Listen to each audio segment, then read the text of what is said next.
کسی گاؤں میں ایک غریب مولوی رہتا تھا۔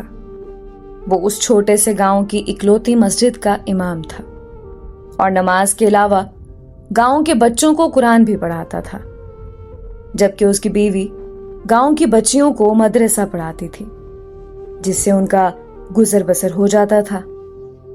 ان کی ایک ہی بیٹی تھی جو کہ بہت خوبصورت تھی۔ اس کی خوبصورتی کے چرچے دور دور تک پھیلے ہوئے تھے، اور یہی بات گاؤں کے چودھری صاحب کے بیٹے تک بھی پہنچ گئی۔ اس نے موقع کی تلاش شروع کر دی کہ کسی طرح ایک بار اس حسین لڑکی کو دیکھ لے، آخر وہ ہے کیا بلا۔ ایک دن وہ مولوی صاحب کے گھر چلا گیا کہ کچھ نیاز وغیرہ دینے کے بہانے مولوی کی بیٹی کا دیدار ہو جائے گا، اور اس طرح وہ اپنے مقصد میں کامیاب ہو گیا۔ جب امام صاحب مسجد میں نماز پڑھا رہے تھے تو اس نے دروازے پر دستک دی اور مولوی کی بیٹی کی آواز آئی، کون؟ اس نے کہا کہ اس کے پاس کچھ سامان ہے جو چودھری صاحب نے بھیجا ہے، وہ لے لیں۔ لڑکی نے کہا کہ آپ دروازے میں رکھ دیں، میں اٹھا لوں گی۔ اس نے سامان رکھا اور وہیں انتظار کرنے لگا۔ جب لڑکی نے سمجھا کہ سامان رکھنے والا چلا گیا ہے تو اس نے سامان اٹھانے کے لیے دروازہ کھولا تو اس لڑکے نے اسے دیکھ لیا، دیکھا ہی نہیں بلکہ اس پر عاشق ہو گیا اور وہیں اپنا دل دے بیٹھا۔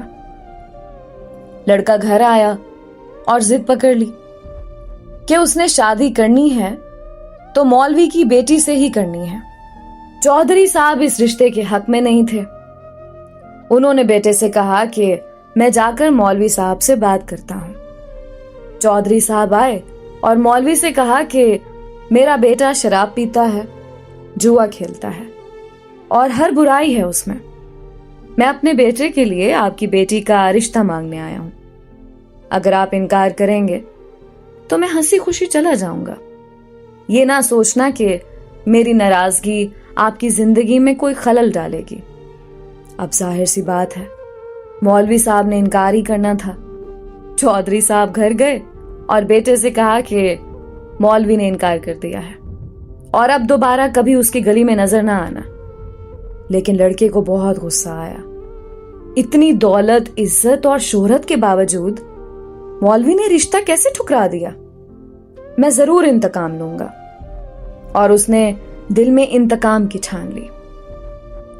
ادھر مولوی صاحب کی بیٹی بیمار ہو گئی اور اس کے پیٹ میں درد شروع ہو گیا۔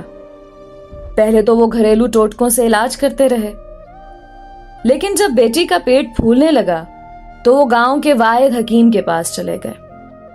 اس وقت الٹرا ساؤنڈ وغیرہ اور جدید آلات تو تھے نہیں، لہٰذا حکیم صاحب نے بچی کی نبض چیک کی، پیٹ درد کی شدت کا جانچتے ہوئے بتایا کہ آپ کی بیٹی حاملہ ہے۔ مولوی کے گھر میں تو جیسے کوہرام مچ گیا، ایک قیامت آن پڑی۔ مولوی نے بیٹی کو بہت مارا پیٹا کہ کس کے ساتھ منہ کالا کر آئی ہے، کس کا بچہ ہے تیرے پیٹ میں۔ ایک دو بار اسے قتل کرنا بھی چاہا، لیکن میں بیچ میں آ گئی۔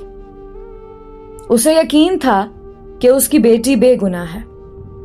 وہاں ان کی بیٹی بھی اس امتحان پر اللہ سے امید لگا کر بیٹھ گئی کہ اب کوئی معجزہ ہی اسے اس ناکردہ گناہ سے نکال سکتا ہے۔ ادھر چودھری کے بیٹے نے جب 2-3 بار مولوی کو بیٹی کے ہمراہ حکیم کے پاس جاتا دیکھا تو حکیم کے پاس چلا گیا۔ تھوڑی سی رقم ادا کی تو حکیم نے ساری بات اگل دی۔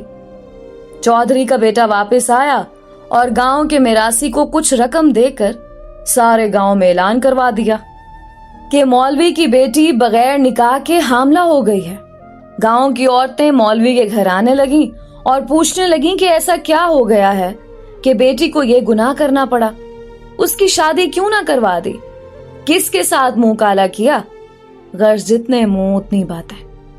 گاؤں کی پنچایت نے مولوی صاحب سے امامت واپس لے لی اور انہیں 1 ماہ کا وقت دے دیا کہ وہ اپنی رہائش کا بندوبست کسی اور گاؤں میں کر لیں۔